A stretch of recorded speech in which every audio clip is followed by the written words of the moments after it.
Welcome to Flip Your Lid with Kim Honeycutt.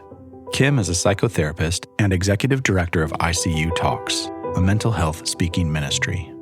This is a podcast about how to flip your lid and learning how to reconnect to who you really are. All right, listeners, thank you. Those of you on YouTube watching us, hi, and those of you listening through the podcast, so good to have you here. I got a sister with me today. I got a friend with me today. She's a professional, but she's also just a very personable person, and you're going to experience that. Her name is Dr. Melissa Tate-Scruse. That's it. Good job. All right, I did it. She's a thriving mental health professional with a multitude of practical experiences within the public and private domains of behavioral health for over 15 years, but she looks 12. That's very confusing. Her experience working with emotionally unstable children, adolescents, adults, and disrupted families set the foundation for her career and professional wit. She now owns and operates a group mental health practice, Cohesive Counseling Associatives, that's in Charlotte, North Carolina, serving clientele of all ages, including our American veterans. God bless them. She is well-versed in anxiety, depression, trauma, grief, loss, substance abuse, anger management, and a whole lot more. She's additionally licensed supervision, has an extensive background in counselor education, psychological consultation, and public speaking. Melissa is a 3-time author writing about various topics from domestic violence, substance abuse, and the journey of self-care from a mental health perspective. She's also transitioned one chapter of her first book into a short film called Tony, which is now available worldwide via Amazon Video on Demand.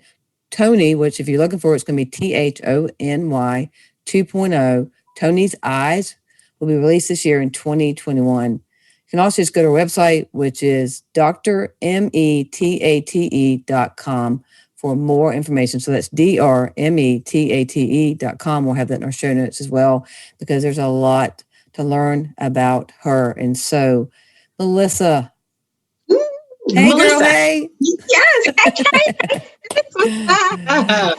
So I know you're professional, but I also know you have a personality, and that you and I love to joke with each other, have a good time, and go out in the world and just really explain to people, particularly about Black mental health and about domestic violence and so many things. And so I know you're going to enrich the lives of all those who are listening today. So thank you for being here. God willing. Thank you so much for having me. This is exciting. Yeah, it's good stuff. So here you are on Flip Your Lid. So you know the first question.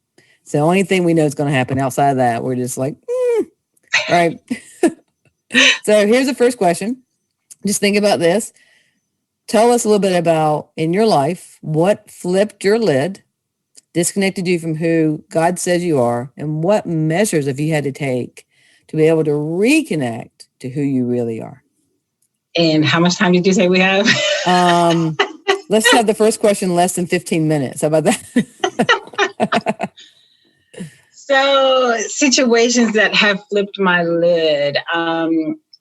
There's been numerous and many, but the most pivotal that I would say, which was, of course, the subject of the first book that I wrote and the movie, was domestic violence relationship. But it's not just that relationship. I would say unhealthy relationships in general have flipped my lid. Yeah. Because in the book, I talk about other relationships that I've had that definitely disconnected me from who I believed I was and who I have learned who I am in Christ. Mm-hmm. So it's been a double identity crisis, I would say, in the aftermath and re-examining some of the unhealthy relationships that I've had in my life. Mm-hmm. And just because I'm a therapist and trained in psychology, it doesn't make me immune to some of the difficulties of this world and the, unhealthy relationships that I've been in. But that is the short answer to what has flipped my lid. Well, just the last part of what you said, I got to tell you, I'm a little bit on fire, maybe just a little match. Let's do it. About just because we are in this field, we're supposed to have perfect behavior, perfect thoughts, perfect words, and that we are not immune at all to being abused by our patients, being abused by boyfriends, by husbands, wives, whatever, if those of you listening that are therapists. I'm really recently getting really fed up to hear with this idea that we're supposed to know what to do in every situation. Listen, and that is so pivotal a conversation today, because just as we are helping professionals, helping people get through a pandemic and political tension and racial, uproars and, any sort of financial distress that is upon people because of all of the above, we too are going through a pandemic, and we too are going through changes in our industry, and we too are going through racial tensions and different things. And so we are allowed, can I just say it to the people? Listen, helping professionals, we are allowed to feel how we feel as well. We are allowed to be upset and angry and frustrated and cry and want to cuss and want to fuss and want to fight. We are allowed that space as well. We can't always have a dignified hat of poise and rationality. There you go. Well said. Well said. We cannot always be poised and rational. We have the right to express and experience how we authentically feel as well. And that's what makes us better helping professionals, because we can identify with that. So let's talk about this. And this is two separate things. I won't go into great detail, but one, I was recently verbally attacked. I thought I was going to be physically attacked in my office within the past week and a half. Gosh. And so it's part of why my frustration is so much about us being professionals. Like, I didn't know what to do. I didn't know how to handle it besides trying to de-escalate a borderline personality type, right? And that's all you can do. Yeah.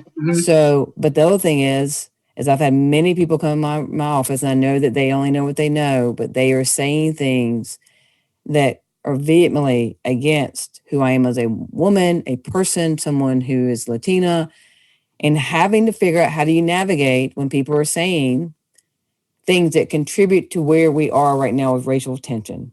Yeah, so talk about that, so please. Good. Yeah, that's so good. So, first and foremost, I mean, the easiest, most rational answer is their stuff is their stuff. And our job as the clinician is to not personalize it. Right. So even though you're the vessel that is receiving all of that, mess or rhetoric or, unfair language or behavior or whatever, is really not about you as a person. Right.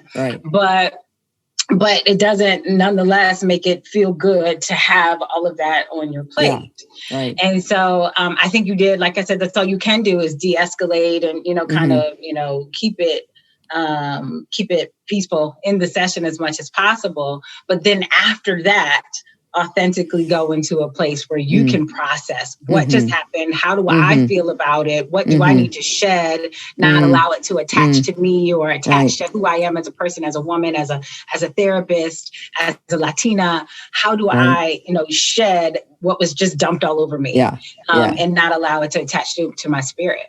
Right. Absolutely. And it's just really true. Like, how I handle it is a reflection of me, but the person attacking me or making the comments about how Black people should act when they get pulled over, all the things being said, that is completely representative of them. The struggle comes in when it's not viewed that way, right? Like, we have to be able to really get it, that it really is separate, but that my office has got to be a safe place for you and me.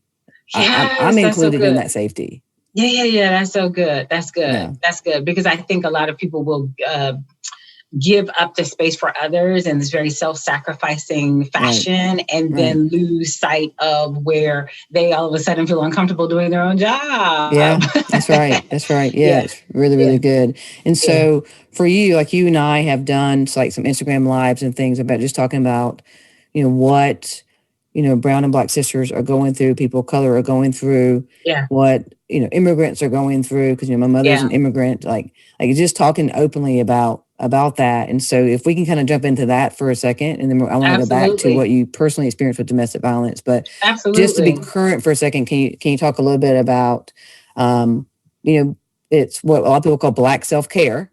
Yeah. Right. Especially in this time. Yeah. It's been an interesting space, right? It's been an interesting space. I've seen, the gamut from extremely angry, ready to fight, fussing and cussing to, the proactive, how do we do this? How do we advocate? And then I've seen the complete shutdown to, I can't take any more. I'm just gonna, curl up in bed and go to sleep today. Right. So I've seen the gamut across, mental health for people of color, and just watching this nation unfold. I think my people are really good at using humor to get through some uncomfortable things. And so on social media, you'll see all sorts of memes and you'll see all sorts of, kind of jokes trying to implore some comic relief. Right. And so that we don't, you laugh before you cry, you laugh before you go all the way crazy, right? And you have that gift as well, just being able to take a traumatic, very difficult situation and just hinge it right next to something that will just make you laugh because you need the laughter. That's right. But yeah, it's been an interesting time, and I myself have hit every space and time of that. And there's been times where I just can't. I don't feel like it today. And I'm just gonna, not watch the news. I did not watch the insurrection. I did not watch that in real time. I saw it play out through Facebook posts and memes or social media posts and memes until I actually sat and watched the news and kind of researched it for myself. And that's my way of just monitoring what I take in. Sure. Which I think is a tremendous self-care piece. Yes. Is really to be purposeful about the information that you take in through this season, through this year. Right. Really. Right. Yeah. 100% for that. And again, not letting people shame you, because people will say, well, you can't be ignorant to it. There's no way, Melissa, you're ignorant to any of it. You can't be. Your life depends on how you teach your children about anything, but particularly about race relations, what's happened within the government, all that. Right. It doesn't mean you don't need a break. Right. I need a moment. I need a moment to process it, even at my own space and time. And, even, so there was a post you may or may not be aware of. The APA, which is the American Psychiatric Association, released a statement about, and I almost probably should read it because I don't want to misstate, but basically the statement was, we now realize that the mental health field in psychiatry has been biased towards people of color. Wow. Yes. Oh, you're just now realizing that? Yeah. Okay. Yeah, it took a little while. And now what? Now that you realize it, now what? And so it was a social media post from Black Therapist Rock, which is a dynamic group of therapists across the country. And they posted it. And I was like, I don't have a response yet. Like, I don't even know how to feel about this right now. And that was how I responded. Interesting. Right. I don't know how to respond quite yet. Right. And I left it at that. But I still don't. Right. I still don't really fully understand what that means. Yeah. I love that. And I hear that. I love how authentic you are in that. I got to tell you, like, I've been sober through a 12-step program for a long time. But I recently learned this. I knew about women not being allowed in AA. As a woman, I knew that. But I just learned it was until the 1960s that the first Black man, not woman, but Black man, was allowed in meetings. And Melissa, I could cry telling you this, but he could only come when the meeting started, and he had to leave immediately when it was over. And I was taught from day one that the meeting before the meeting and the meeting after the meeting can be more important than the actual meeting, because that's where you learn how to socialize. That's where you... With others. Right. That's where you learn who you want your sponsor to be a lot of times. That's where you start realizing how to be socially okay instead of having to always have a drink. Like, people always go to Starbucks, all that kind of stuff. So, and then it talked about that eventually he stuck with it, stayed sober, and was able to be friends with Dr. Bob, who's one of the first, or something about that, or somebody of influence, and was able to speak at conferences and conventions, for AA conventions. And I was thinking, so you're writing that as if it's a privilege he got to speak. Like, right. He couldn't even be completely a part of a 12-step program. He's still sober, but it's a what? I don't know how to respond to that. Yeah, I don't have a response. That's mind blowing, by the way. Thank you for that information. Yeah, I had no idea, never even thought about it. Yeah. Like, how is this not a right? Right. Like, so we're yeah. There's certain things that have happened drug wise in certain communities, and Yes. yet we're not availing them to 12-step programs, which are proven effective for most people. Right. It's just mind blowing. Right. Yeah. Flip your lid. Both of us got our lips flipped today, right? Exactly. Right. Yeah, it's really exactly. True. Yeah. So let's go back a little bit and talk about what it's been like for you to, again, be a woman of high emotional intellect and still end up in a situation. Because again, part of being a good person means that we don't understand when someone is toxic and mistreating us. So talk a little bit about that. Yeah. So I was 22 years old, fell in love with a gentleman who was definitely in love with me. But I come to learn and realize that he was in love with me probably more than he was in love with himself.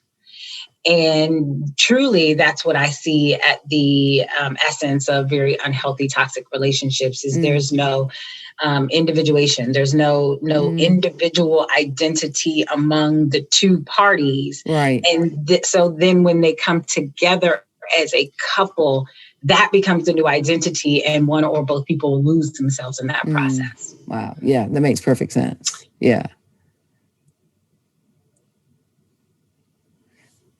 Yes, there you are. Yeah, we froze for a second. Yeah. It's for a moment. Yeah. So part of it means being 22 years old, not having a complete sense of self. Yeah. Right. Which has a lot to do with knowing your emotional needs. You just knew, enamored, very attracted to this man. Yeah. Yes, absolutely. And so, I can make the excuse I was 22, I could say that. But of course, in just doing the soul searching, you realize, well, what was it about me? Because that was my process. I had more than enough reason to blame him, be upset with him, be mad at him, say he's crazy, he's this, he's that, right? I could throw whatever I wanted in there, and I had justification to do so. Right. But at the end of the day, I had to do some self-reflection about what is it about me that I was in that situation. Right. And then some years later got into another situation, not physically abusive or as emotionally, or psychologically abusive, but certainly just as difficult to be in a marriage and partnership with someone who had an alcohol addiction. Yeah.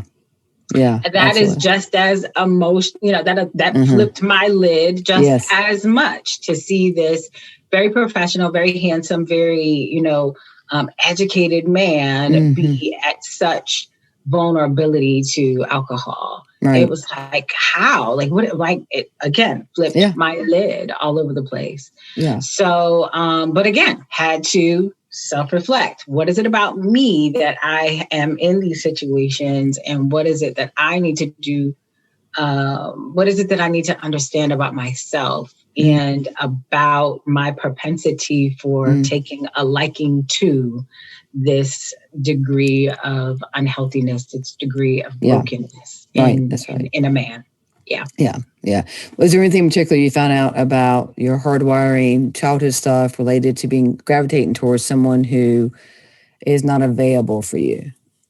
Not a thing. It's like, I'm just kidding. I learned 1,000 things. I'm still learning 1,000 things. Yeah.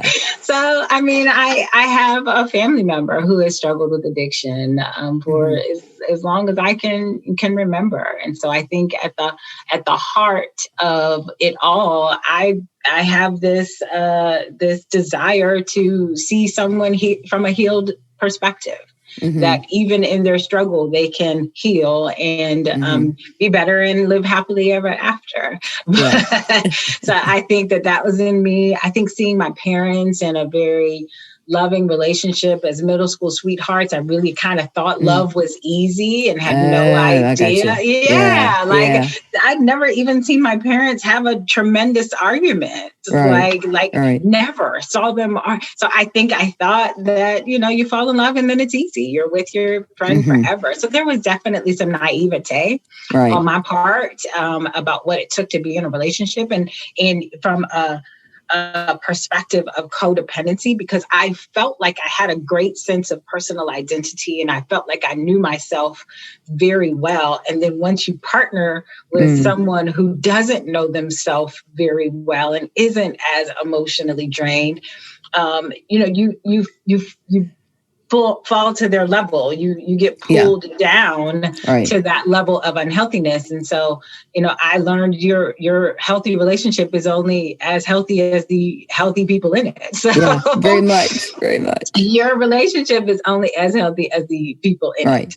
So if either one of the individuals has a degree of unhealthiness, then that's what weights you. That's what anchors you. That's what is the foundation of the relationship. You're only as strong as your weakest link. So if one of your links is struggling with addiction or mental illness or physical illness or something, it can be financial distress. It could be, poor money management, whatever it is, the relationship is going to be the manifestation of that weakness. Yeah, absolutely. I was taught, tell me if you agree with this, that, a lot of what happens has to obviously with our attachment style, right? And so, traditionally, if you have what's called a dismissive or preoccupied attachment and you date someone who has an avoidant attachment, which means one person craves connection, the other has fear of connection. That's the most common. And so for a little while, you're on the same path. And then all of a sudden, there's some split. There's something that happens that the person that you're with doesn't seem like the person that you knew. And if you stay curious, that's one path. If it gets critical, that's a really different path, right? Yeah. So putting that out there, I've been told that any of us have the potential, no matter how good our childhood was, to actually end up with an abuser. Absolutely. And I had to learn that about myself because I was in such a, and this is your wheelhouse, a spiral of shame. I was really ashamed that I had even gotten in that relationship because I'm like, why? There was no reason in my mind as to why I ended up in that type of relationship, because it just didn't mesh with the identity that I had for myself. But yes, absolutely. We all have the propensity to be in that type of relationship. Sure. And, we can look from the outside in and say, I would never, ever, ever. But when you're in it, there's some investment in some sort of way that pulls you in. Yeah, absolutely. And I think it goes back to that if your tendency, and it could be from a place of health, it could be a fawning response, it could be unhealthy, but if your tendency is to take care of someone else, be there for their need, be aware of their need, you're not thinking that the person coming towards you doesn't care about you and is only self-serving because you wouldn't do that. Yes, absolutely. Right. Yes, we displace what we would do. We displace that and attach that to someone else's style. Yeah. And that's, not always true. Yeah, I think that's one of the biggest things. I wish there was a class about this, like in 6th grade on, of that the lens you look through are not the lens the person you're talking to is looking through or hearing. Absolutely. Yeah, we don't know how to converse. We don't know how to talk. We don't. Yeah. We don't. And often we don't even realize that the lens we're looking through is I was supposed to say different, but that just rephrased what you said. But we don't even realize that our lens is colored a certain sort of way. Right. Yeah. We don't realize that we all have different perspectives and ways of being that contribute to the conflict and the tensions that we have amongst each other. Right. Yeah. I think even when people start, talking about marriage and like they'll come into my office and I'll say, have you defined wife and husband? They're like, what? Yeah. You might have very different, like both of you need to define wife, both of you need to define husband. I've never had when I've done that it was the same. I've never had anybody write the same thing. Right. That's and good. So, yeah. Without people talking about that, like they're thinking I'm meeting my job description. Well, no, that's not.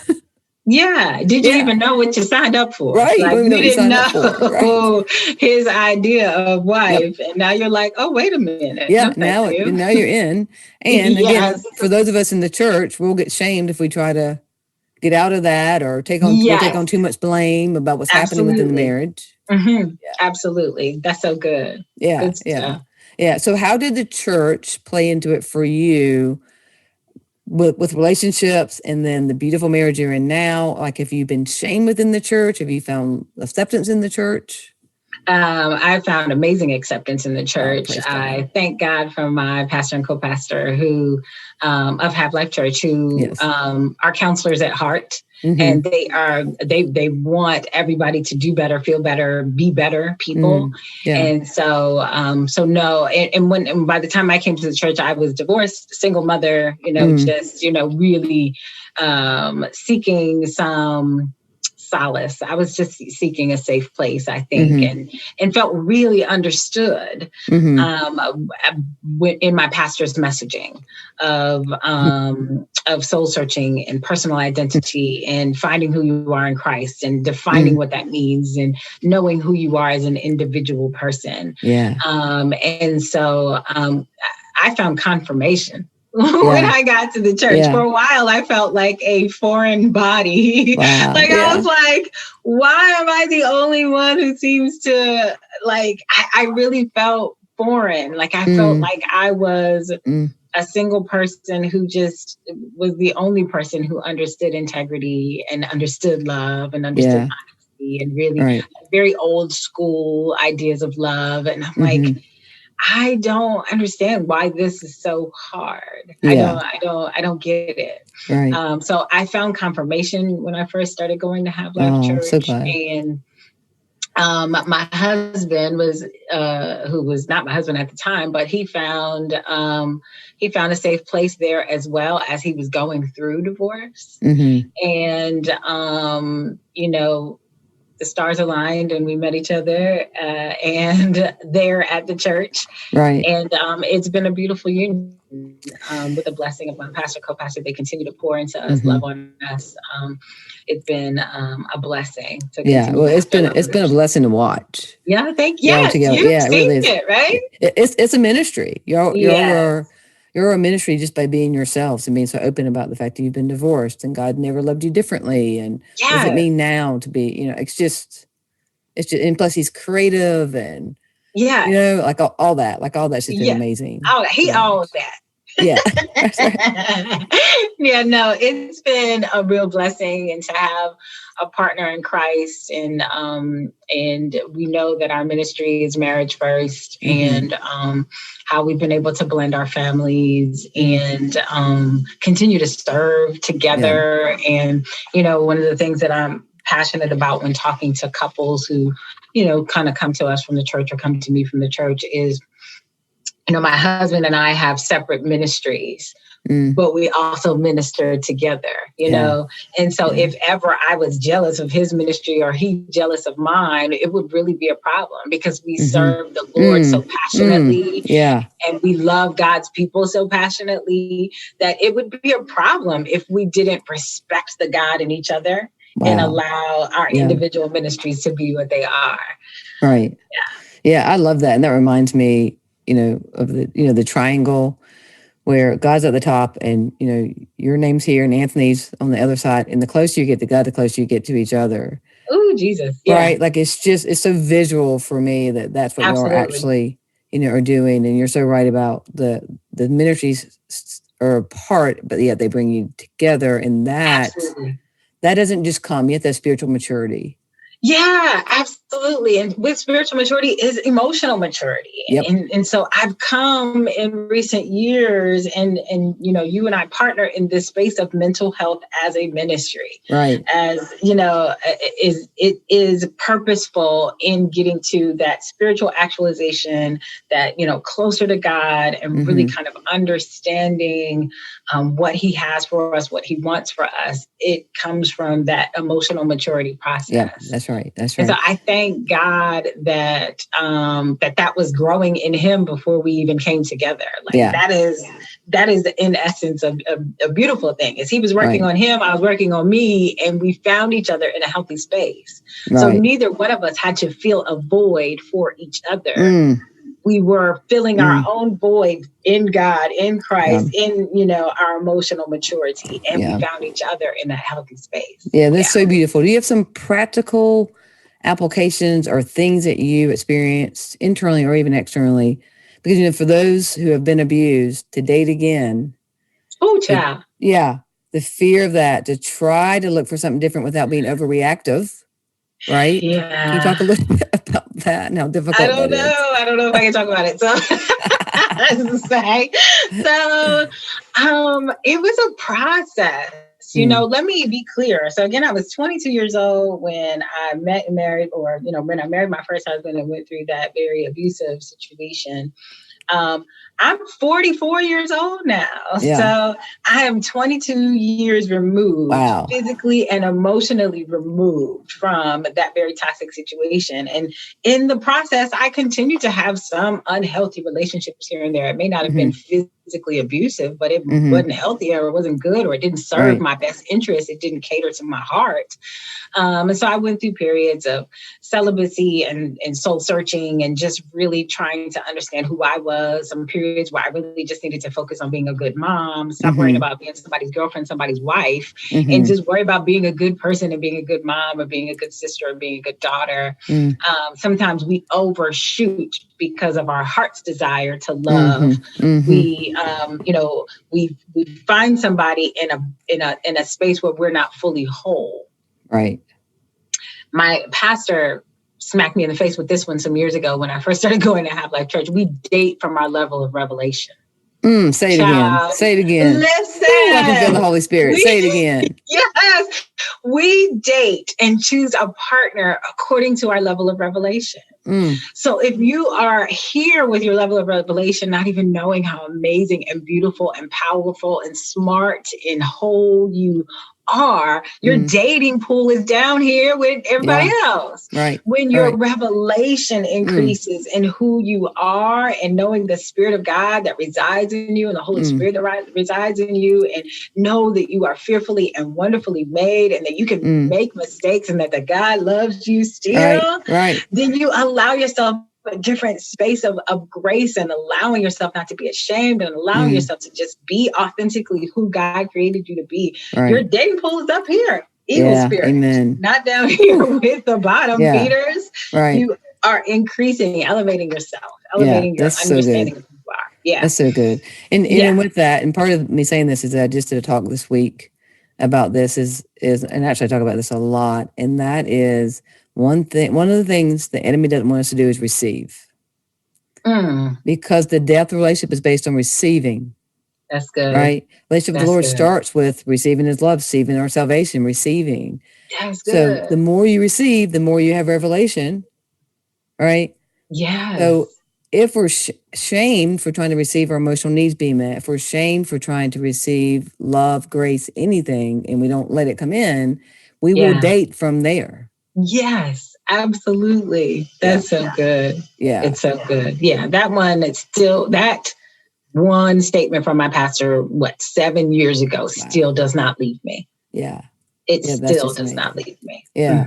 And to be with Anthony and be dating him, and I'm sure being cautious and yet not wanting to feed the fear, but still needing that balance. Absolutely. Absolutely. So I wrote in the second book, Blessed Passenger, and I kind of write about dating from a kingdom perspective because that was new for me. Not really having God in my life previously, not to the degree that I do now, of course, but really going through this different dating perspective as I was dating someone who was also wanting the love of God and trying to redeem himself and walk a sanctified life.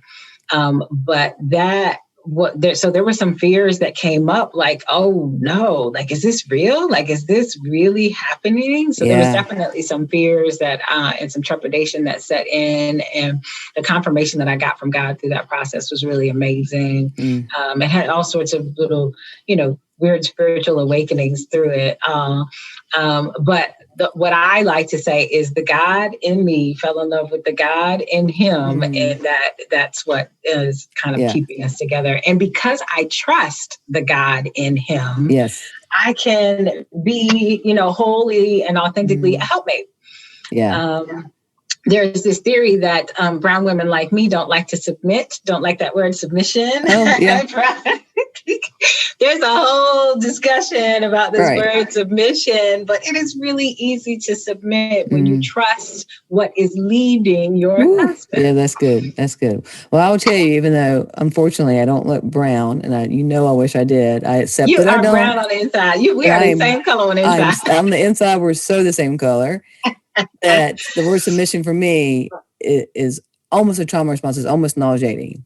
Yeah. And so I know for you with your background, it had to be some work to submit. But I love that, like, you trusted the God in him and you could follow him. But the idea of submission, when it comes to 400 years ago slavery, when it comes to how you have to act in certain environments so that the white person doesn't get upset with you.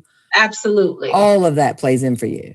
Yes, that psychological construct of how submission, godly submission was misused. Yes, misused. How it's been misconstrued to us and delivered to us. And even from just a woman's perspective of having to submit to a man sounds very archaic. So archaic. But that's not God's intention. It wasn't God's intention. And so really understanding what the word submission means. My pastor breaks it down so beautifully. Sub meaning under, mission meaning plan, vision, so you are under the mission and plan that your husband is setting for. Right. But I love that. I think that's amazingly said.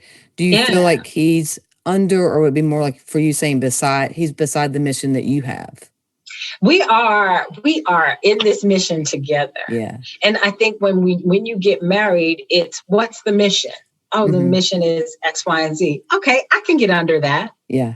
I can fall in the line. And let's be clear, we submit to a bunch of things we don't necessarily like. So we submit to our job. We submit to our, employers. Right. We submit to, we submit to the all speed limit. Yes. Are you a lead foot? Girl, you know what I drive. I fly around this place. But I try to behave. I don't want to go back to jail. I try to behave. Yes. So we submit to all sorts of things, but in marriage, marital submission, it's does the man, and that's choosing the mate. Choosing the mate that has the right mission for you. That's right. If he can't state the mission, why are you going to get under it? Yeah. That's right. So, I love that. It goes back to what you said. What kind of wife are you looking for? What is wife? What is definition of wife? That's right. That's good. That's really good. That's a good What is definition of marriage? What does that mean? What does that look like? What does Monday through Sunday? What do you think your marriage is going to look like? Good. That's so good. How did your kids respond to meeting Anthony? They were so funny because I was dating Anthony and kind of like trying to make sure that we were right before I introduced him to the girls. And so they knew I was dating someone, late night phone calls, mom's giggling a lot more, all this stuff, right? And they knew I was dating someone from the church, but they had no idea who. So they were like little Inspector Gadgets trying to figure out who it was. And so we all look back at that time and laugh. Because he and I used to sit in the car and talk for hours. Yeah. And one time he left his hat in the car and I didn't know it was there. And he was like, can't find my hat. And I was like, yeah, whatever. And my daughter gets in the car one day and she puts on the hat and it's like, Mom, do you have something to tell me? She was about 8 or 9 years old at the time, and it just laid me out. Like I just cracked up. It was so funny. So just little things like that made it, fun and exciting. But when they met him, And he was the father of daughters. He knows how to parent daughters, love daughters. And so it was like puzzle pieces. Now, like for you, because you and I both are daddy girls, right? Like being a daddy's girl is the best. And I know you recently lost your dad. I'm so sorry, but you spoke so well at ICU Talks. Thank you so much. There's so much freedom in what you shared. And God be the glory. But I'm sure that solidified things for you because you're a daddy's girl and you watched him with your daughters. Yes, that was so important to me. And I won't say that I was looking for that, but it certainly gives you peace of mind when you're thinking about, as a single mother, how am I going to find a man that loves me and loves my girls? Right. And then you see him love his girls and you're like, okay, I see what you did there, guys. I see what you did there. Guy. And I, was like, I can't believe I'm about to be the mother of 5 girls. That's not very funny, Lord. Lord and Savior. That's not funny. But it's been an amazing journey. Wow, that's so good. Awesome. We are almost 5 years married and 6 years together. And the blending of our families have really been a beautiful thing. So, and then for our listeners, year 7, a lot of people don't make it from past year 2 to year 7.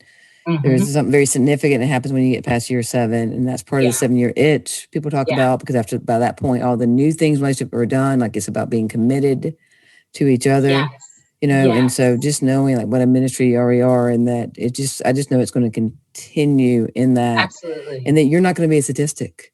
No, not in a negative way. Yeah. Listen, and God and I had a good old talk when Anthony came into my life, because I said, God, I don't want to be divorced again. And he said, you're not going to get married again. So it was a confirmation to me that this marriage was going to see the test of time. God gave me that covenant message. This was the last marriage. That this was the last marriage. Yeah. And so if you think about that, I was already thinking about the imminent demise. I was going to be divorced again. And he's like, no. This is your, you'll never get married. You're having a trauma response, and God's saying, you're going to have a God response. Yes, absolutely. Yes, you better preach it, girl. Preach. Yeah. Preach it all. Preach. Speaking of that, one way that you are preaching is through your movie, right? Through your books and your movie. I'd love to hear, because that's a really big deal. You did it quickly. And if I remember correctly, it happened right before COVID happened. And so I'd love, please tell our audience about that. So we filmed the movie in November of 2019. And we did a filming weekend. It was a whole campaign around domestic violence awareness, all of that fun stuff. And so we were in the editing process, and January, February comes, we decide on a release date. We did a whole big movie premiere at the Studio Movie Grill here in Charlotte. Set the date. It was the first week of March. We did the opening, and then COVID shut us down like 2 weeks later.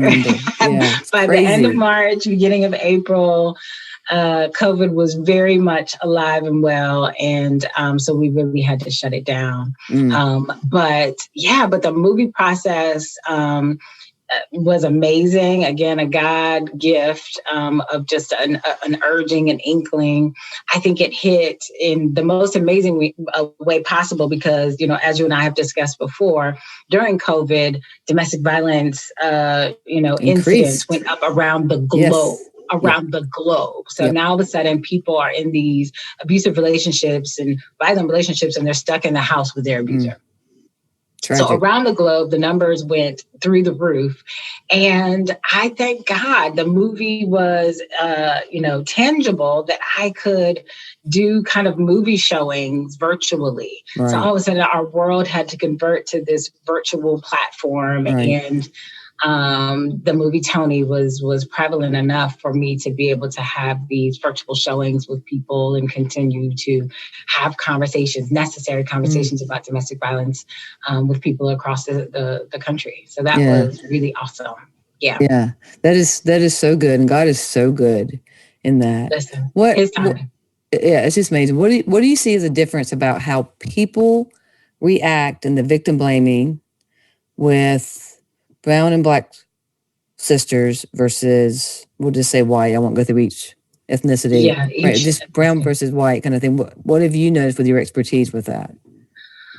Well, I would say it's similar but different because sometimes it's, with brown people, it's, the implication of drugs and alcohol and poverty and, Right. That's right. generational traumas even are thrown in there as if those don't exist in other, ethnicities as well. But I would say that's what makes it muddy and a place of perhaps judgment as opposed to the former, a non-white person.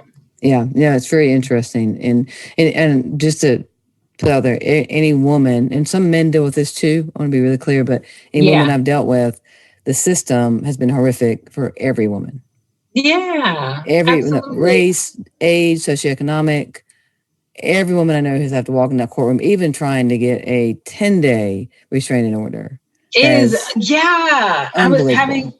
was just having that conversation with someone that I was like, I know people who have walked in the courtroom with black eyes, bumps and bruises and still couldn't get a restraining order, which is flips my lid, which is beside me. Like, that's just don't understand. Right.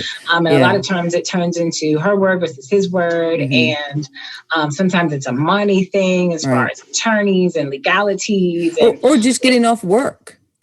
Because the paperwork you have to do is extensive. And I know women who can't get up for work long enough to be a part of the process. And they're just trying to be safe, but they can't leave their job for more than an hour. Yeah. It's scary. It's really scary. It is. There's a lot wrong with the system. That's why I'm so grateful people like you are available. Your church, Have Life. I think your Have Life is just on fire, and the things y'all do for people is just amazing. That when you see people who are truly the hands and feet, just because someone's a church or a Christian doesn't mean that they're hands and feet, and you so are. It's just so amazing. That's so true. Thank you so much. Yeah, I think you and I fall into that same vein of just really being on fire for God. And I love the God in you, sis, just like I love I love the God in you. And I love the fact that we can keep figuring out how to work together, how to keep doing this together. And so, because there's always a new message and a different message, but it's being added to the same message where we need people to know God loves you. Absolutely. Yeah. Absolutely. And how do you receive that? How do you let that go to your wounded place so that we don't have to continue to sabotage, have toxic relationships, live small? Jesus didn't die for you to live small. Yes. That's so good. That's so good. All right, let's put you in the hot seat real quick. Oh gosh. All right. You're a therapist. You know what it's all about. Comfy. Yeah. I'm excited. Let's do this. Okay. So this is just simple, silly stuff. Okay. Whatever comes to mind first for the first one. First word that comes to mind when you hear unbroken. Ooh, freedom. Yeah. Unbroken. Yeah. That was the first word that came to mind. Freedom. Yeah, that's good. That's what it's all about. We're set free to be free. Yes. Yeah, that's absolutely. Right. Okay. If you could give yourself a new name, what would it be? Oh God. That's hard. A new name. I have always, and this is my daughter's middle name, I have always loved the name Imani. Imani. It means faith in Swahili. Yeah, that's great. Yeah, so that's the first one that came to mind, Imani. Right. That's great. That's your new name. I like it. I'm ready.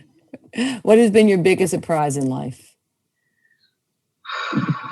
My biggest surprise in life. These are hard. I wasn't ready. This is the hot seat. It's what we do to each other. Jesus. Okay. My biggest surprise in life. I think that a sinner like me. Yeah. I have to laugh at myself. Yeah. my biggest surprise is like that a sinner like me can find so much freedom in loving God and speak it so authentically and real with no qualms. Yeah. That I am basking in his glory. Yeah. Which goes back to being unbroken, right? Like yes, which goes back to being unbroken. Like that is, and listen, that is a real response. A sinner like me. Right. And I'm laughing at my sins, honey. Right. They can be free. Yeah. We are not our mistake. People want us to believe we are our mistake. We are not. Absolutely. That's right. Absolutely. Yeah, it's good. Yeah. Besides your own, what is your favorite movie? Ooh. Gosh, that's hard. So I have so many. I'm a movie person. Oh, okay. So some of my favorites, I'll say, are Forrest Gump. Yeah. And I say that because I can watch it. I've seen it so many times, but I still really love the story. Forrest Gump. I love Malcolm X. I love The Color Purple. Yes. Some silly ones that make me laugh are Blended with Adam Sandler and Drew Barrymore. Right. That one just cracks me up. I like what else? Those are hard. Those are some of my favorites. Okay, I love that. That is so great. Is there any show that you watch that you're embarrassed to say that you like? Girl.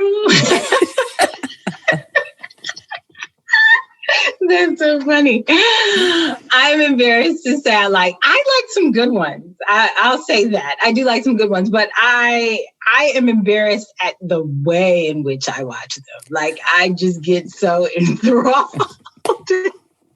My husband was laughing at me because I was crying. I was watching a show the other day and I was crying and he was like, really? So, but I'm a big fan of like Grey's Anatomy and This Is Us is amazing show. I am a Shonda Rhimes fan. Listen, I'm still upset with her. I need to talk about this. Ciao. Grey's Anatomy, in love with Grey's Anatomy, in love with McDreamy, and she killed him. And I cried so hard that I haven't been able to watch I can't. I've never watched it again. I've never watched it since then. I can't because I was in love with him and he didn't have to die. He had 2 years left on his contract. What was Rhimes doing? What happened? I loved his hair. I wanted to touch his hair. You wanted to touch his hair. Yes. What happened? So beautifully. Yeah. So that was very traumatizing. I have still watched it, but see, so my daughter burst out crying when Mark Sloan died. Burst out crying, came in the room and fell in my lap like Sloan is dead, and I was like, what? Like what? Like what happened? Like I really. So my husband laughs at us. Now, I was watching Private Practice, which is a Grey's Anatomy spinoff with Addison Montgomery. And I was crying when Dell died. And so that my husband he just laughs at us. He laughs at us. But yeah, so I'm definitely a Shonda Rhimes fan. I have enjoyed Bridgerton. I watched Bridgerton on Netflix. That was great. I like The Walking Dead. And all of its spinoffs. Right. Yeah. Oh, that's great. So those are good too. Yeah, no, that's awesome. Great answer. Okay. 2 more and we're done. Dream vacation. What's your dream vacation? There's 2. Can I say 2? Yeah. Hawaii. I have not been yet to Hawaii and Australia. Those 2 are on the bucket list. They're on the list. Yes. Okay, so you're perfect for your profession. You help so many people. But if you had to pick a different profession, what would you select? Because I watch so much Grey's Anatomy, I truly believe I could be a surgeon. That is the best answer ever. That is so great. I think I can be a surgeon. I think I missed my calling because I ain't going to medical school. I'm not doing that. But I think I can be a surgeon. I truly believe if I hadn't been so drunk, I might end up in med school. But I can't pronounce all the things they talk about. I would have been a horrible translator of all that. But I think I would have gone to med school. But I think I'm supposed to be a surgeon of some kind. I don't know, the brain or something. Yeah. Well, you are an emotional surgeon. You're spiritually a surgeon. You help so many people through that. You are such a blessing. I'm so glad you're in my life. Anything you want to throw out there for people, whether they want to follow you on Facebook, Instagram, your movie, your books, anything you want to throw out there real quick as we wrap up? So there's a little bit of everything going on with me. So I released the third book this past year in the middle of a pandemic called Your Invitation to Self-Care. And I really excited this year. People have been contacting me about doing some self-care groups and like self-care sessions, so to speak. So I've got the first one of the year going in a couple of weeks where someone called me and said, you know, I got a group of ladies and we want to get together. We want to read your book and then we want to do a self-care session where we can Q&A and talk about it and, you know, have brunch on Zoom and do it all. So I'm excited to do that and certainly open to do that with others. So I throw that out there. You can always find me on Instagram and Facebook. The second movie, Tony 2.0, will be released this year in 2021. And that looks at Tony's backstory. This is Tony's backstory because I never sought out to vilify the abuser. They are broken just like the abused. And I really want to tell a version of that story. What is the backstory of the abuser? Where did this even come from? Oh, that's brilliant. I feel like that is really powerful conversation that isn't had often. That's brilliant. I love that. It isn't had often. Listen, and I love you. Thank you. I know how busy you are for taking time to be a part of this. You're amazing. I love you. All right, listeners, I know your lid got flipped at least 3 times. Had to. 3 is a great number. So thank you for being a part of this. We hope that you heard something today that helps you reconnect to who you really are. Please remember, you are not your mistake. You are God's child. Thanks for being a part of what we're doing. Thank you for listening to Flip Your Lid with Kim Honeycutt. Please subscribe, rate, and share. You can find Kim on Facebook or Instagram at KBHoneycutt. To get an autographed copy of Kim's book, visit butyourmotherlovesyou.com. Remember, no matter what, treat yourself well today.